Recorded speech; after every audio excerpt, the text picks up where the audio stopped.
Last year, ProCosplay and I went on a journey that went way bigger than either of us expected. The suit up video I had made for them has reached millions of people and was even put into an in-sync reel used to promote Deadpool and Wolverine. This year, as a huge thank you for our collaboration last time, they've sent me their newest edition of the Deadpool suit, and this thing is truly something else. Normally I'll do these sort of unboxings in a video here on the channel, but I've taken the liberty of going live more often when actually opening packages.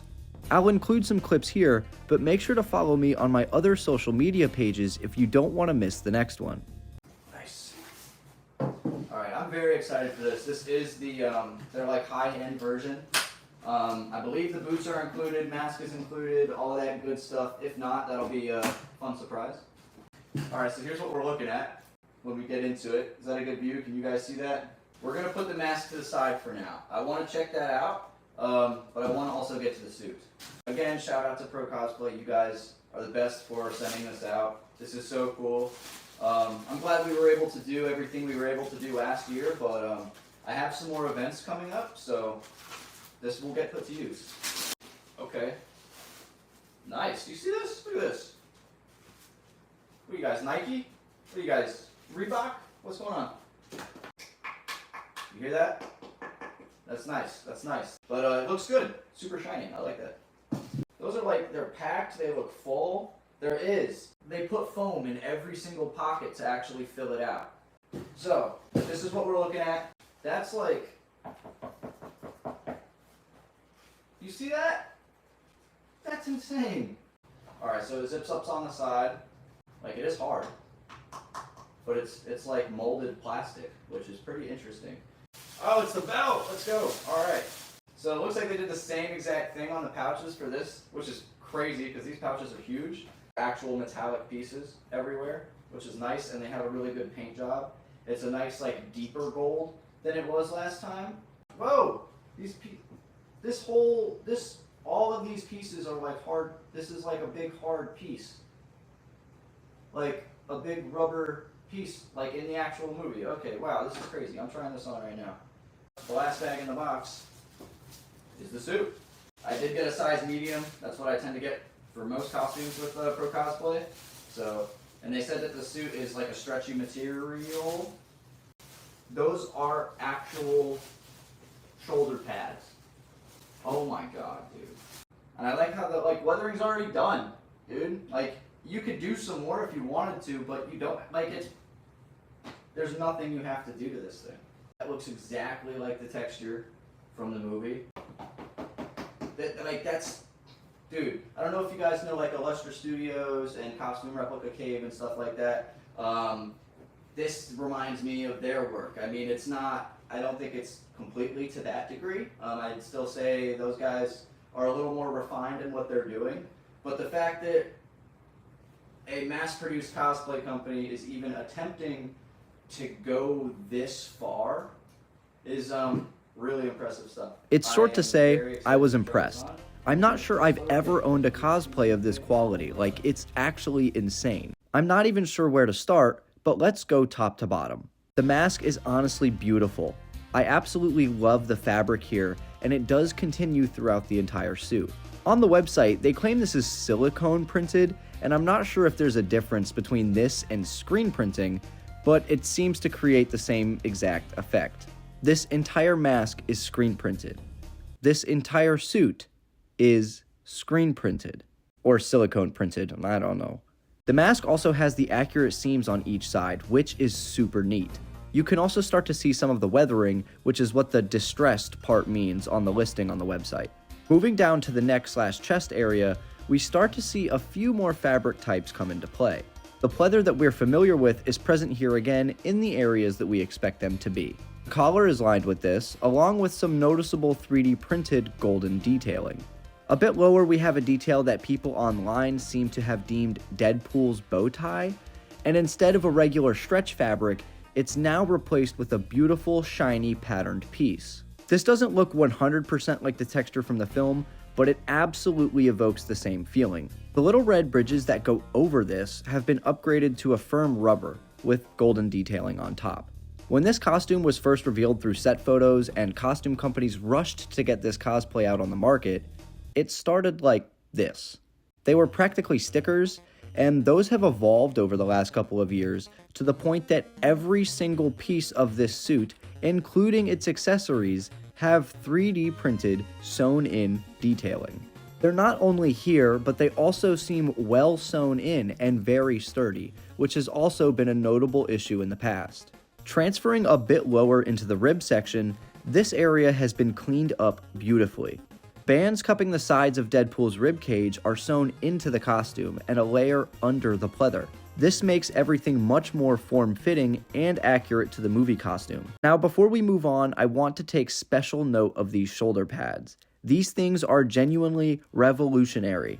Before this costume, it felt genuinely unachievable to get a suit with shoulders that actually looked like the movie.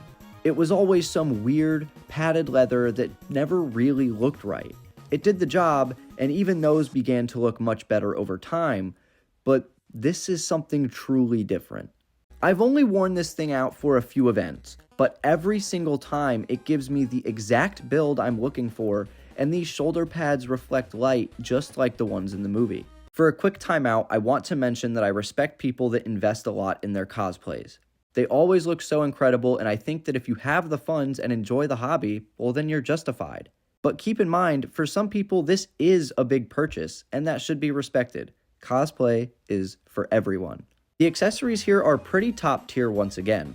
This belt looks pretty much one-to-one with the film, and this belt buckle is so damn cool, and it is just beautiful. As per usual, to make the accessories fit properly, there were a few adjustments I made to accommodate this, which we'll go into right after this overview. Both the shin guards and boots seem to have received a significant boost in quality. These boots are much more comfortable, much more durable, and the red detailing isn't going to come off of these. And right above those leads us to the shin guards, which honestly are one of the best pieces here if you ask me. Before I give my final thoughts and opinions on this suit, I feel it's only fair to do that after I take the responsibility to make all the parts fit me correctly. If you're expecting to order these middle ground cosplay suits and them arrive with absolutely zero issues, you're sadly mistaken. It's widely agreed these costumes are made in a range of sizes, meaning none of them will be exactly fit to you. What does that mean? That means we're going to have to do a little bit of work. These things honestly don't take very long at all, and it makes a pretty significant difference if you ask me. Let's start off simple and easy, with gloves. Without any adjustments on these, the cufflinks tend to be quite oversized. For these, the main information we needed was how far the band needed to travel around my wrist to actually be tight. I marked that and went along with the rest of the steps. These being cutting Velcro to shape and gluing it down. Doing this to both gloves, I put quite a bit of pressure on these pieces just to make sure that the glue holds. These pleather and rubber materials can be rather smooth, so this is just a precaution. We're going to let that sit to dry for a little bit. Next up, the belt.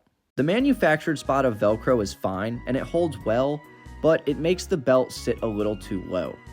I made note of how much it needed to be tightened or raised and just repeated the process. Sizing, cutting, and gluing. Last year I made a video about fixing ProCosplay's Deadpool mask. It seemed to be pretty helpful to you guys, which I'm super grateful for. If you haven't seen it, go check it out. All of the methods applied in that video can be applied here, but we're going to be adding some steps too. In the clips displaying the suit in this video, I actually haven't trimmed down the sides or added any texture spray, so there might be a few more wrinkles than normal, but don't worry, I will be combining these fixes with the one that we're about to apply next. I noticed that even on the old mask, whether trimmed down or not, these things tend to run rather wide. To get this mask a bit closer to the look from the movies, we're going to pull in the sides. We'll do this by making some adjustable straps for the mask. Again with the Velcro, I cut a pretty long strip to go around the back of my head. I glued this right around the ear area on each side of the face shell and on the inside of the mask. Once that's glued in, I snipped it right in the middle. The fabrics for these Deadpool suits tend to be pretty thick, making them super not breathable. This newest suit is definitely a help in that, as it's much stretchier, however the face shell still makes things pretty hot. I've mentioned Dremel tools many times on this channel, yet have never showcased one or what they do. So here you go, this is a Dremel. I picked this up for around 25 to 30 bucks, although the bits that were included in this package weren't ideal for this project specifically. I attempted using what was given, and it created openings, just not in the way I had planned or was hoping for.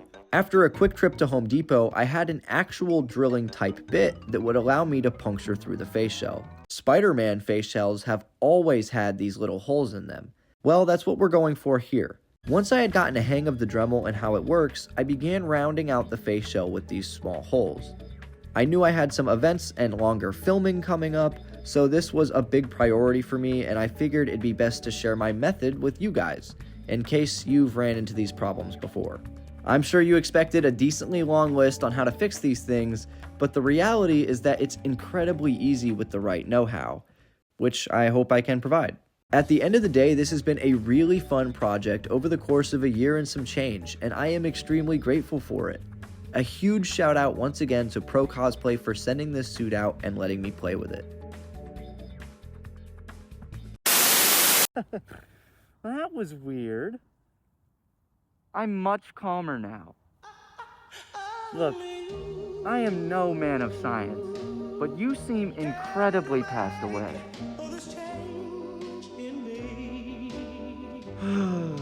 But it's good to see you. Gotta be honest, always wanted to ride with you though.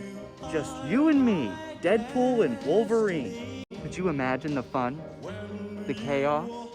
The residuals?